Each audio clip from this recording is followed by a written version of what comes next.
Hi Mahjong lovers, this is Mahjong Samurai. Let's enjoy Mahjong World. Today, I want to share with you 5-block theory. The 5-block theory is an incredibly useful theory, and I'm excited to teach it to you. By learning the 5-block theory, you will be able to logically determine which tiles to discard for maximum tile efficiency and putting you on the path to victory. Don't miss out on this valuable knowledge. Here's the content in this video. This video will guide you through understanding the significance of the 5-block theory and its practical application. This video sometimes includes advanced techniques, so if you are a beginner, there might be moments where it's a bit challenging to grasp everything. However, I still recommend watching this video until the end because it will help you understand the logic. Sooner or later, you'll find yourself applying this logic in your own gameplay. Before we begin, let me give you a brief introduction about myself. I'm Japanese and a passionate Riichi Mahjong enthusiast. As you may know, Japan is at the forefront of Mahjong theory, and as a native player, I'm here to bring you the latest and greatest tactics straight from the source. Alright, let's get started. The 5-block theory is an incredibly useful concept. Allow me to explain 5-block theory's significance in Riichi Mahjong. In this game, declaring Riichi before other players is a fundamental principle for achieving victory. To accomplish this, you need to prioritize tile efficiency. This is where the 5-block theory comes into play as the core of tile efficiency. With the 5-block theory, you'll be able to select the most efficient tile to discard. Before explaining the 5-block theory, let me provide the definition of a block. A block can consist of sequences, triplets, a pair, and Taatsu. For example, this hand can be divided into 6 blocks. This hand is 4 blocks. Easy! So what is the 5-block theory? The 5-block theory states that keeping your hand as a 5-block is the most efficient strategy in Mahjong. When you win, your hand always consists of 5 blocks, specifically 4 groups and 1 head. Therefore, having only 4 blocks is insufficient, while having 6 blocks is excessive. Maintaining a 5-block hand is optimal. Of course, 5-block theory doesn't apply to 7 pairs and 13 orphans, as they are exceptions to this rule. To apply the 5-block theory, follow these steps in order. First, split your hand into blocks and count the number of blocks. Second, adhere to the following guidelines based on the number of blocks in your hand. If your hand consists of 4 blocks or less, prioritize discarding floating tiles that are unlikely to form a Taatsu. If your hand consists of 5 blocks, generally, prioritize discarding safety tiles first, followed by floating tiles, and finally Taatsu plus 1 tiles. If your hand consists of 6 blocks, discard the weakest Taatsu. These steps will help you make strategic discards based on the principles of the 5-block theory. You may not have fully understood the abstract explanation above, but there's no need to worry. Let's dive deeper and explore it further. When your hand consists of 4 blocks or less, prioritize discarding floating tiles that are unlikely to form a Taatsu. Here is the suggested order for discarding floating tiles. Honor tiles, 1 or 9, 2 or 8, 3 to 7. 4 tile complex shapes. 4 tile shapes is such as stretched single shapes or bulging float shapes. A stretched single shape refers to a set of consecutive tiles. A bulging float shape refers to a floating tile in the middle of a run. By following this order of discarding, you can optimize your hand composition and increase the chances of forming blocks. Let's proceed with the practice. Practice 1. What would you discard? The answer is 1 of circles. First, separate and count the number of blocks. This hand consists of 4 blocks, and you can see that the 2 of characters, 1 of circles, and 3 of bamboo are floating tiles. According to the discard order, you should prioritize discarding the 1 of circles. Practice 2. What would you discard? The answer is 1 of circles, not the 9 of characters, nor 1 of bamboo. There is one rule I haven't explained yet. A skipping shape refers to a floating tile, that is 2 tiles away from a run. In this case, the sequence of characters and bamboos forms a skipping shape, and these 1 or 9 in this shape is better than an isolated 1 or 9. Therefore, a floating tile in a skipping shape should be treated as a 1 rank up floating tile. When your hand consists of 6 blocks or more, you should prioritize discarding the weakest Taatsu tiles. Here is the suggested order for discarding. First, pairs if your hand has 3 pairs. If your hand has 3 pairs, start by discarding one of the pairs. Second, edge weight. Third, closed weight or pairs if your hand has 2 pairs. Fourth, blocks with 5 or more acceptable tiles. Fifth, side weight. A block with 5 or more acceptable tiles refers to these shapes on the screen. By following this order of discarding, you can strategically eliminate weaker Taatsu tiles and increase the chances of forming a winning hand. Let's go on to practice. Practice. What would you discard? The answer is 1 or 9 of characters. First, count the number of blocks, which is 6 in this case. This hand has 3 pairs, the 1 of characters, the 9 of characters, and 7 of circles. According to the discard order, you should prioritize discarding pairs. Therefore, the correct answer is to discard 1 of the pairs, either the 1 or 9 of characters. Not 7 of characters, because if you draw 6 or 8 of circles, you will get good shape. Great job, everyone! We're halfway through the content now. The real deal starts from here on out, so stay with me.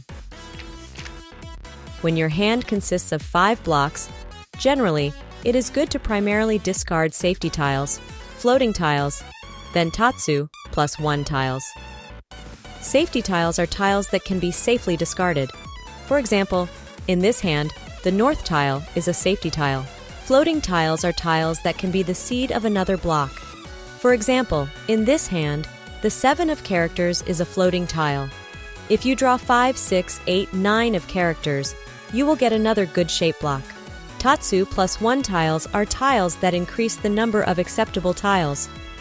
For example, in the last hand, the 5 of circles is a Taatsu plus 1 tile because it increases the number of acceptable tiles by 4, 2 2 of circles, and 2 5 of circles. To make an exaggerated statement, Riichi Mahjong is a game focused on achieving tenpai as quickly as possible, especially in Bronze, Silver, and Gold Room in Mahjong Seoul, and in Ippan or Jukyu Lobby in Tenhou. Therefore, in many cases, it is generally best to prioritize discarding safety tiles and floating tiles while keeping Taatsu plus 1 tiles in your hand. By following this strategy, you can increase the efficiency of your hand and improve your chances of achieving tenpai. Certainly, the specific order can change depending on the circumstances. For instance, as the turn progresses, it is often more advantageous to retain safety tiles.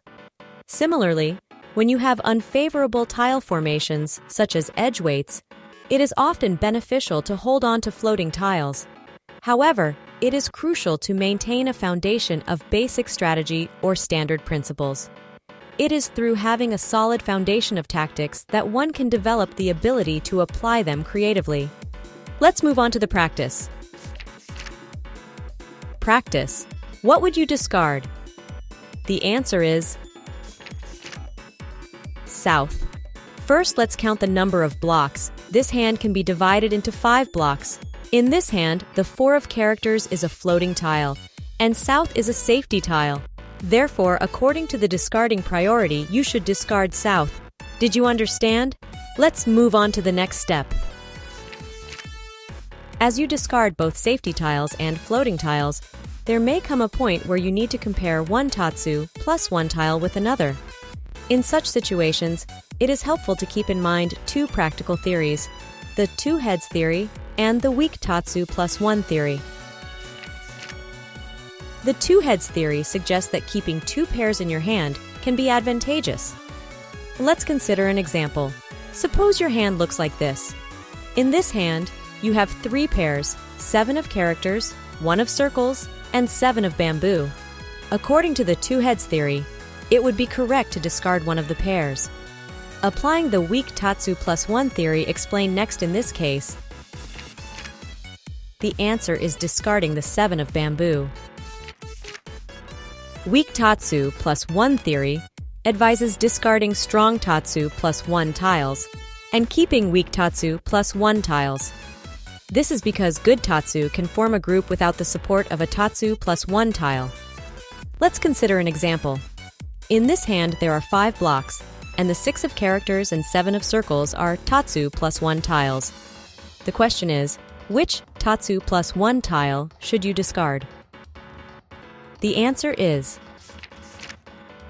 discard the 6 of characters. This tile represents a side weight Taatsu plus 1. The 7 of circles represents a closed weight Taatsu plus 1. Since a side weight is stronger than a closed weight, the plus 1 tile for the side weight is less necessary. Therefore, you should discard the 6 of characters in this case. Here is a frequently asked question about the 5-block theory. In some cases, blocks can be divided into multiple patterns, such as 5 or 6 blocks. For instance, let's take this hand as an example.